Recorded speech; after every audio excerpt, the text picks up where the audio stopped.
प्रधानमंत्री ने मन की बात के जरिए देशवासियों के साथ विचार साझा किए। कहा, हरियाणा का पानीपत टेक्सटाइल वेस्ट से निपटने में बना ग्लोबल हब।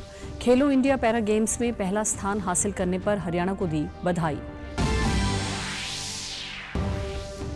सोनीपत में नशे के खिलाफ हाफ मैराथन को मुख्यमंत्री नायब सिंह सैनी ने दिखाई हरी झंडी। कहा, लोगों को जागरूक और युवाओं को नशे से दूर रखने का प्रभावी माध्यम है ये मैराथन। चैत्र नवरात्रि और हिंदू नववर्ष की आज से हुई शुरुआत। राष्ट्रपति द्रौपदी मुर्मू, प्रधानमंत्री नरेंद्र मोदी और मुख्यमंत्री नायब सिंह सैनी ने देशवासियों को दी शुभकामनाएं।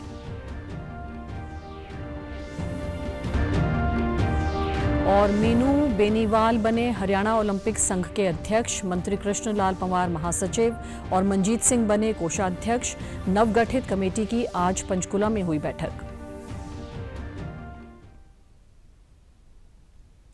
नमस्कार, मैं भानुप्रिया।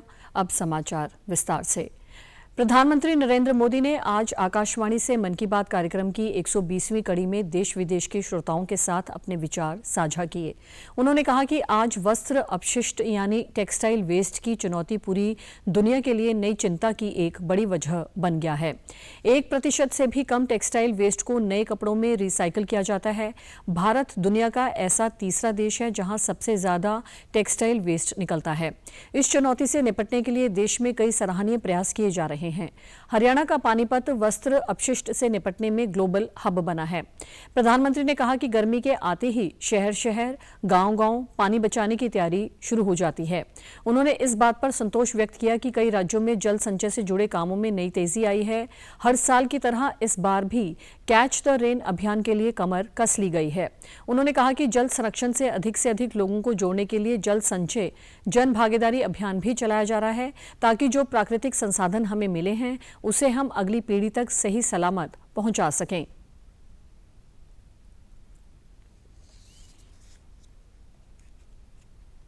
टेक्सटाइल वेस्ट पूरी दुनिया के लिए नई चिंता की एक बड़ी वजह बन गया है।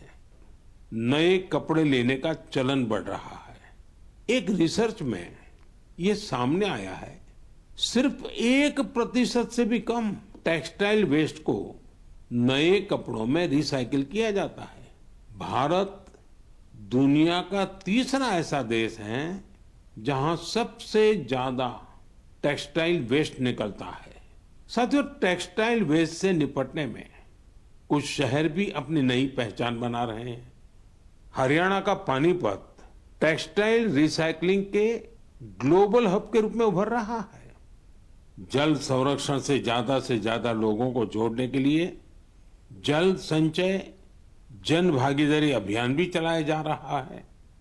प्रयास यही है कि जो प्राकृतिक संसाधन हमें मिले हैं उसे हमें अगली पीढ़ी तक सही सलामत पहुंचाना है।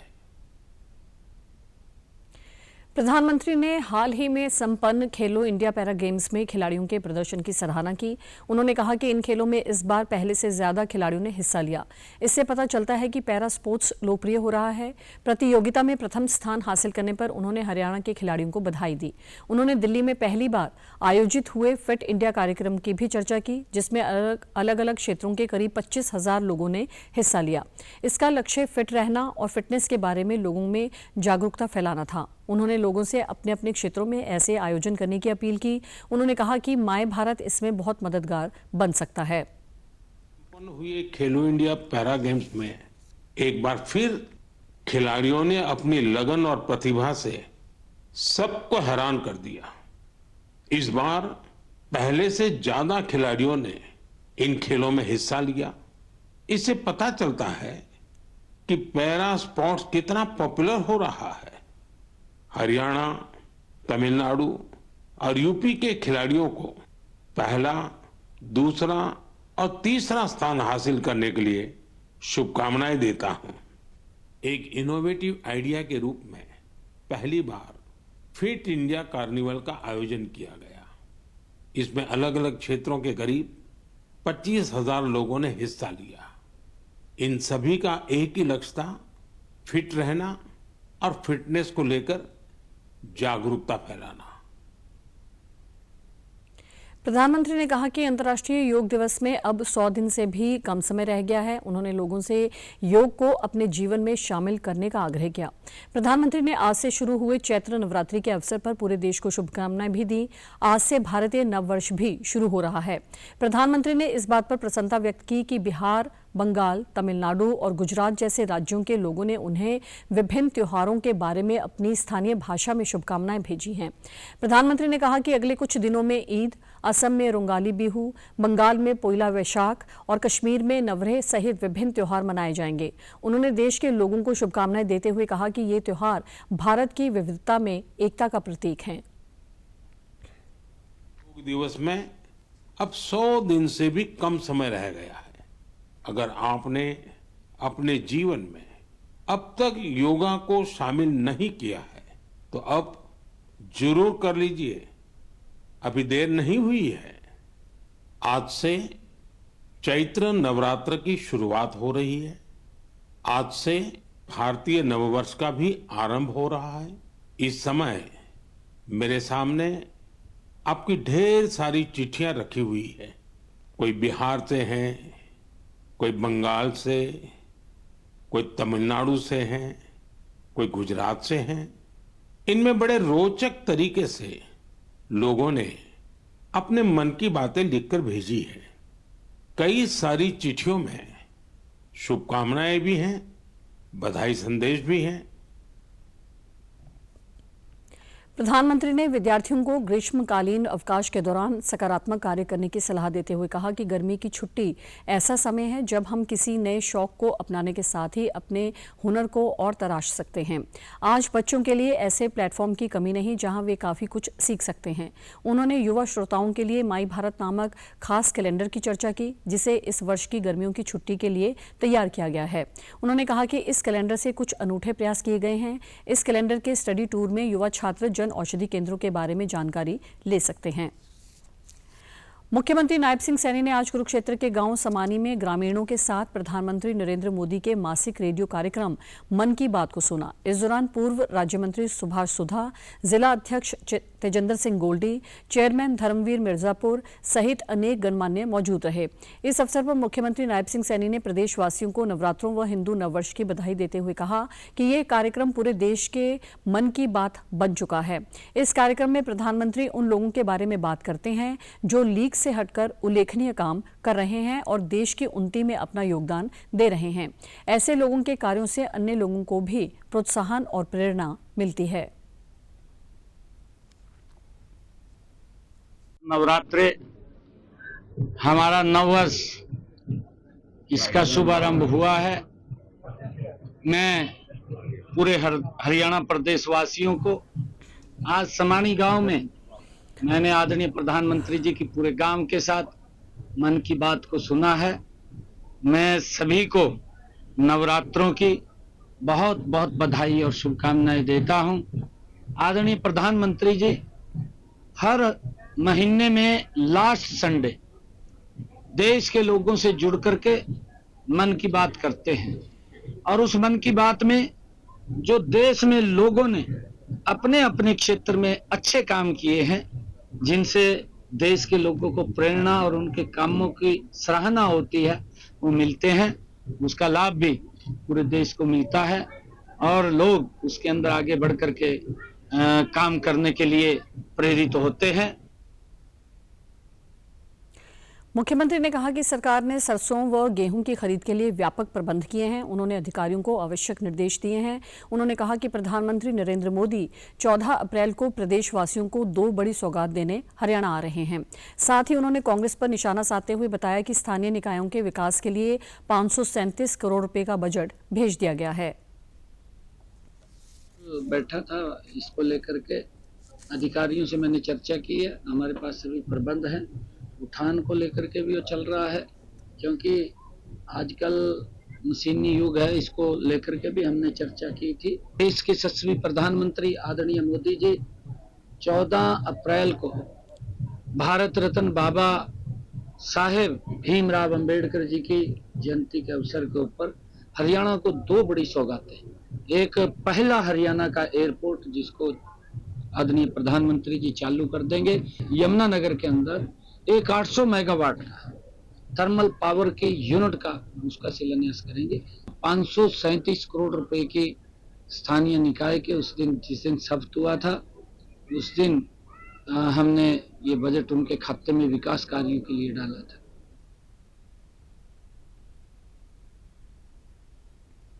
प्रधानमंत्री नरेंद्र मोदी की अपने मन की बात की 120वीं कड़ी को पानीपत में शिक्षा मंत्री महिपाल ढांडा ने स्थानीय लोगों के साथ सुना।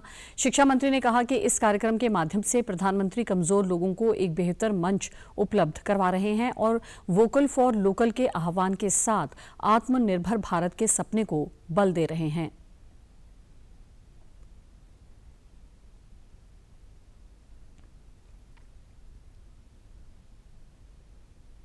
हम विदेशी ब्रांड की तरफ भाग रहे थे।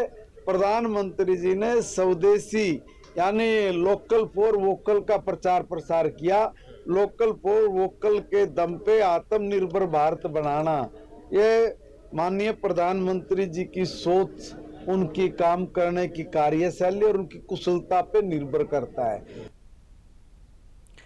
वहीं पानीपत के वस्त्र अपशिष्ट के क्षेत्र में वैश्विक केंद्र के रूप में उभरने और पीएम द्वारा सराहना करने पर जिले के कपड़ा उद्यमियों ने कहा कि इससे उनका उत्साह बढ़ा है और अब इसे और बेहतर करने का प्रयास करेंगे।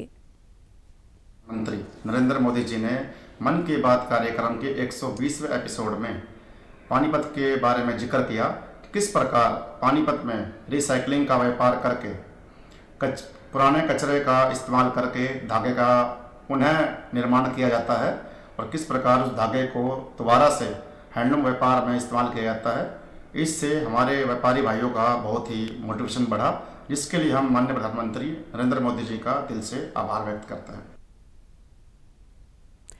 हरियाणा को फिट और नशा मुक्त बनाने के उद्देश्य से आज मुख्यमंत्री नायब सिंह सैनी ने मुरथल स्थित दीनबंधु छोटूराम विज्ञान एवं प्रौद्योगिकी विश्वविद्यालय से हाफ मैराथन को हरी झंडी दिखाकर रवाना किया।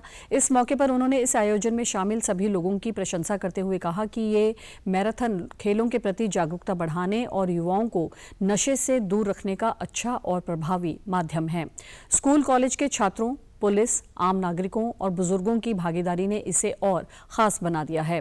सीएम ने प्रधानमंत्री नरेंद्र मोदी के फिट इंडिया कार्यक्रम की सराहना करते हुए कहा कि इससे लोग फिटनेस को अपनी जीवन शैली का हिस्सा बना रहे हैं। उन्होंने लोगों को प्रोत्साहित करने के लिए खुद भी दौड़ लगाई। उन्होंने कहा कि पहले नवरात्र पर सभी संकल्प लें कि नशे को अपने जीवन से दूर रखेंगे। उन्होंने लोगों से भी नशा तस्करों की सूचना सरकार को देने की अपील की।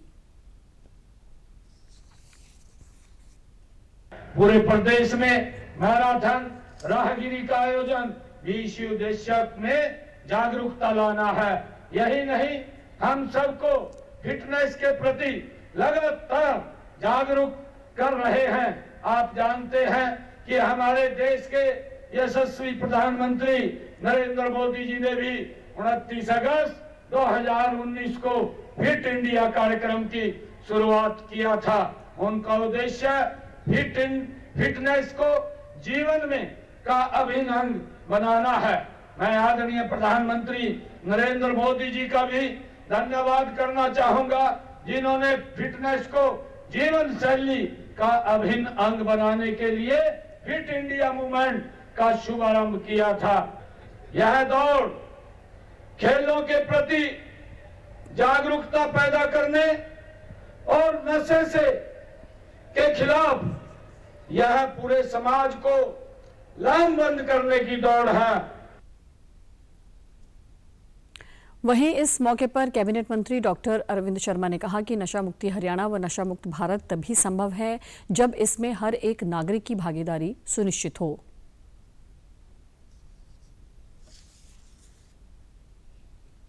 कि हरियाणा नशा मुक्त भारत में हरियाणा का विशेष योगदान रहे, इसके लिए आज मैराथन का आयोजन हुआ और इसमें भी कोई शक नहीं है कि नशा मुक्त हरियाणा तभी हो सकता है जब समाज के हर वर्ग का, हर एक नागरिक का उसमें हिस्सेदारी हो।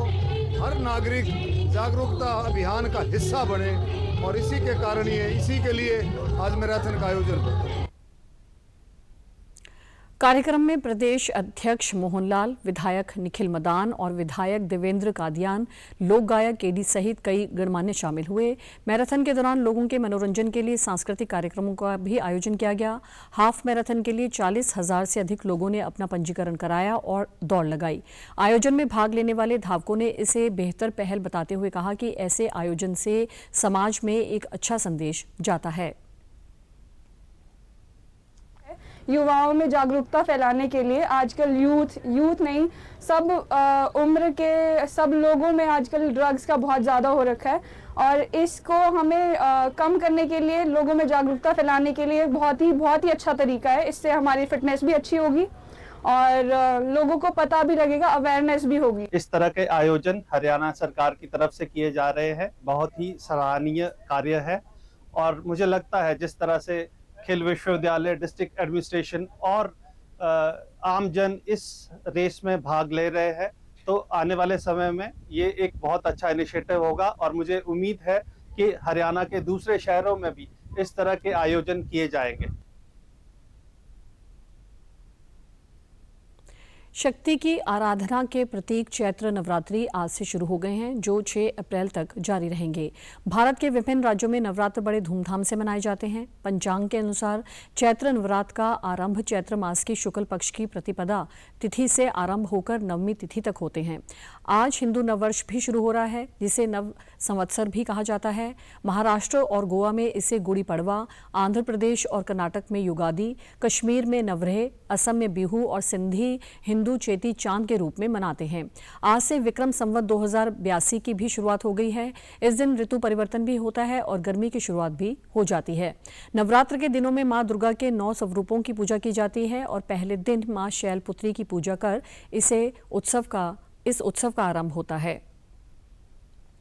सुखी बसे संसार सब, दुखिया रहे न कोई, यह अभिलाषा है प्रभु मेरी पूर्ण होय। विद्या बुद्धि धन धान्य से वंचित रहे न कोई, यह अभिलाषा है प्रभु मेरी पूर्ण होय। सर्वे भवन्तु सुखिनः, सर्वे सन्तु निरामया, सर्वे भद्राणि पश्यन्तु, मां कस्य दुख भाग भवेत्। नानक नाम चढ़दी कला, तेरे पाणे सर्वत्र बला।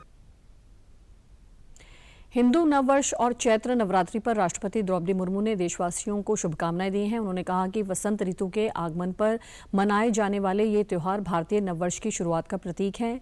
ये त्यौहार हमारी सांस्कृतिक विविधता को प्रदर्शित करते हैं और सामाजिक एकता को बढ़ावा देते हैं। उन्होंने सभी से सद्भाव और एकता की भावना को मजबूत करने और राष्ट्र को नई ऊंचाइयों पर ले जाने के लिए नई ऊर्जा के साथ काम करने की अपील की।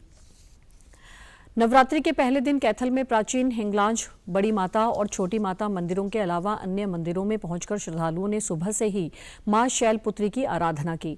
बड़ी देवी माता मंदिर के पुजारियों ने कहा कि आज से शुरू हुए नवरात्र में श्रद्धालु श्रद्धा भाव से 9 दिन तक यहां बड़ी संख्या में पूजा अर्चना करने आते हैं।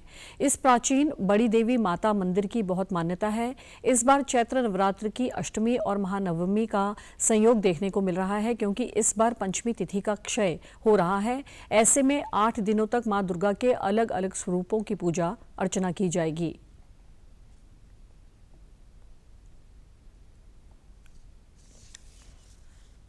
माता भगवती का सभी भक्तों पर आशीर्वाद बना रहे। ये कैथल में मां हिंगलाज देवी का प्राचीन मंदिर है।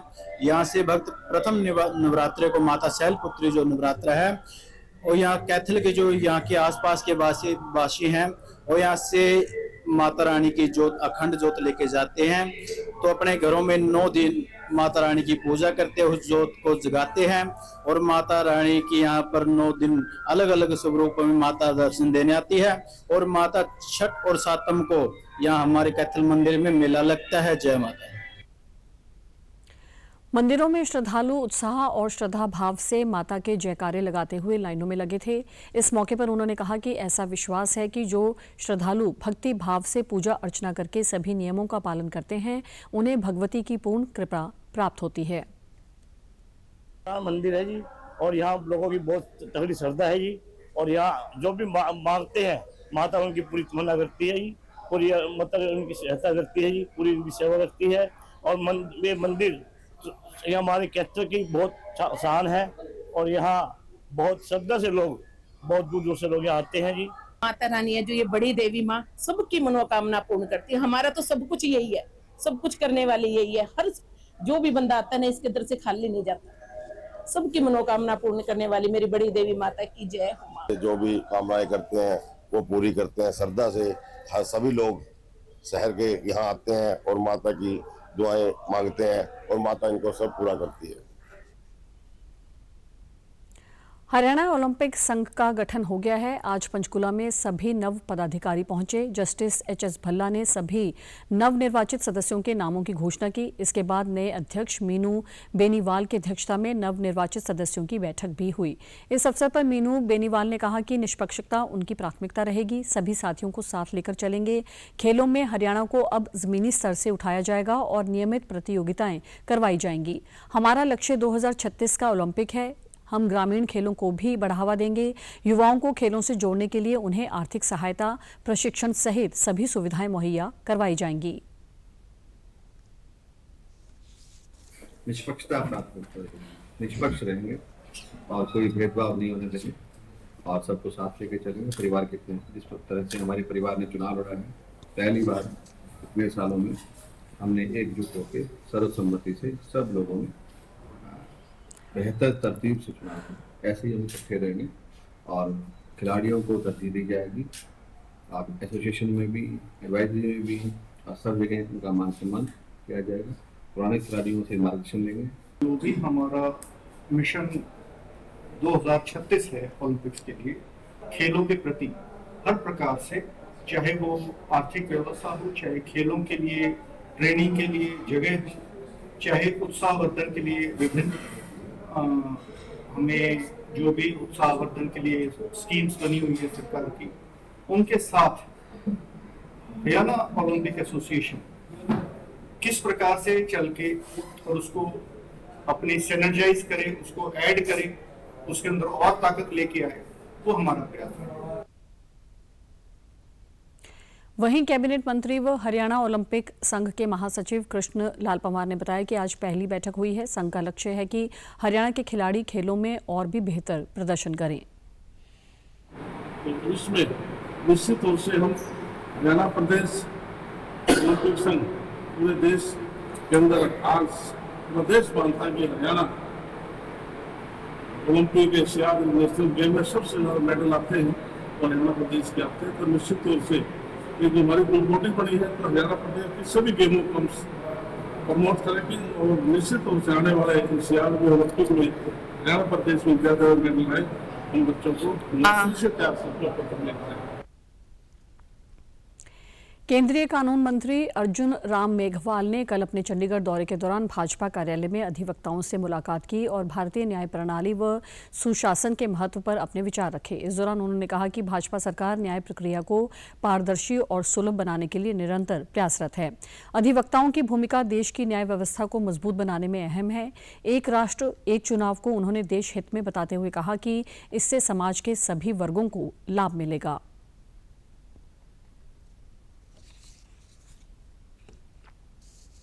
कि वन नेशन वन इलेक्शन ये देश हित में है। इससे गवर्नेंस बेटर होगा। एक साथ चुनाव होने से जो भी चुने जाएंगे जनप्रतिनिधि, उनको काम करने का अवसर ज्यादा मिलेगा। बार बार मॉडल कोड ऑफ कंडक्ट लगने से जो गवर्नेंस में अड़चने समय समय पर आती है वो दूर हो जाएगी। आपके टीचर लग जाते हैं इलेक्शन में समय समय पर, आपके पुलिस के लोग लग जाते हैं, पैरामिलिट्री फोर्सेज के लग जाते हैं। तो ये एक साथ चुनाव हो आपका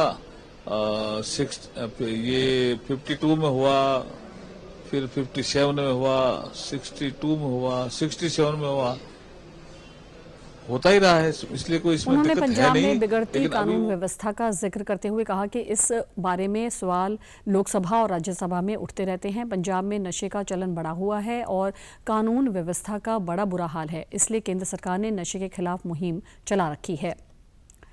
सरसों की खरीद के लिए जींद में प्रशासन की ओर से व्यापक प्रबंध किए गए हैं। जुलाना उपमंडल की अनाज मंडी में फसल लेकर पहुंचे किसानों ने बताया कि उन्हें फसल बेचने में कोई परेशानी नहीं आ रही है। यहां उन्हें मात्र 10 रुपए में भोजन की सुविधा मुहैया करवाने के अलावा पेयजल एवं शौचालय की भी अच्छी सुविधा दी गई है। मेरी फसल मेरा ब्यौरा पर पंजीकरण करवाने से वंचित किसान भी अपनी सरसों की फसल को MSP पर निजी एजेंसियों को बेच रहे हैं।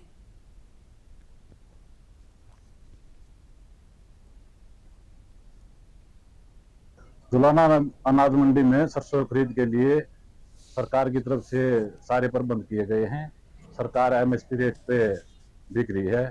अगर कोई किसान है अपनी फसल ऑनलाइन नहीं करवाया मेरी फसल मेरा ब्यौरा के, तो उसकी प्राइवेट खरीद भी चालू है।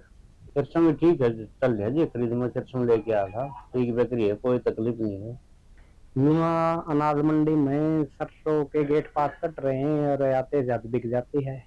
इंतजाम सही है, किसानों के लिए खाने पीने का प्रबंध किया गया है। कैंटीन है, पानी का प्रबंध भी है, शौचालय का प्रबंध भी है। वहीं जुलाना अनाज मंडी मार्केट कमेटी की सचिव प्रोमिला ने बताया कि सरकार के दिशा निर्देशों के अनुरूप सरसों की खरीद के लिए उचित प्रबंध किए गए हैं। जुलाना में अभी तक 350 क्विंटल सरसों की खरीद हो चुकी है, जबकि जींद मंडी में अब तक 900 क्विंटल की खरीद हुई है। 2025 से सरकार द्वारा की जा रही है। अभी तक हमारे पास सरसों की लगभग 115 क्विंटल आवक हुई है, जो कि प्राइवेट में बिकी हुई। अभी तक कोई भी सरकारी खरीद के लिए नई सरसों मंडी में नहीं आई है। हमारे यहाँ बिजली पानी सफाई का पूरा प्रबंध है और गेट पर किसानों के लिए कैंटीन की सुविधा भी चलाई जा रही है। हमारे यहाँ मार्केट कमेटी जुलाना में हरियाणा स्टेट वेयर हाउस द्वारा सरसों की सरकारी खरीद की जाएगी। केंद्रीय सहकारिता राज्य मंत्री कृष्णपाल गुर्जर ने आज पलवल के सेक्टर 2 स्थित संत शिरोमणि महाराणा प्रताप चौक के उद्घाटन के अवसर पर लोगों को संबोधित किया। उन्होंने कहा कि महापुरुषों के नाम पर बनाए गए स्थल हमारी आने वाली पीढ़ियों को प्रेरणा देने का कार्य करते हैं। महाराणा प्रताप ने धर्म और राष्ट्र की रक्षा के लिए हमेशा संघर्ष किया।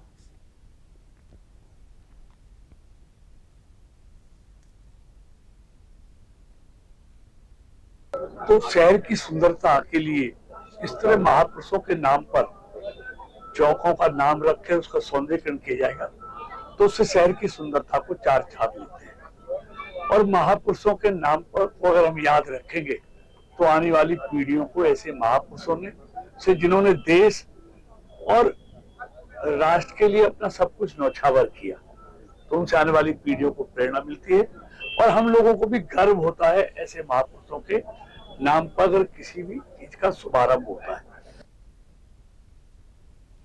खेल राज्य मंत्री गौरव गौतम ने कहा कि ये चौक पलवल जिले के गौरव का प्रतीक है। पिछले 10 वर्षों में फरीदाबाद लोकसभा क्षेत्र के विकास में कोई कसर नहीं छोड़ी है। ये चौक पलवल को गौरवान्वित करेगा, ये पलवल के गौरव का प्रतीक होगा। ये चौक हमने तय किया था जब हम चुनाव में गए थे विधानसभा के, हमने कहा था कि पलवल के विकास के लिए, पलवल को भव्य और दिव्य बनाने के लिए हर संकल्प हर काम करेंगे। और पिछले कुछ दिनों में आपको दिख रहा होगा बदलता हुआ पलवल। बहुप्रतीक्षित वेव्स सम्मेलन से पहले होने वाली प्रतियोगिताओं से देश भर के प्रतिभाशाली और कुशल कलाकारों को पहचान मिली है। शिखर सम्मेलन का प्रभाव पहले से ही महसूस किया जा रहा है। प्रतिभाशाली कलाकार अपनी तैयारियों को और निखार रहे हैं और ये कलाकार मनोरंजन उद्योग पर एक स्थायी छाप छोड़ने के लिए उत्सुक हैं। वॉइस ओवर एंकर और डबिंग आर्टिस्ट गणेश चिंचकर हाल ही में संपन्न हुए वेव्स एनिमे और मंगा प्रतियोगिता के मुंबई संस्करण के विजेता बने। वॉइस एक्टिंग श्रेणी में शीर्ष स्थान रखने वाले गणेश ने कई पात्रों को आवाज देने की अपनी उल्लेखनीय क्षमता से समाचारों में आज इतना ही। नमस्कार।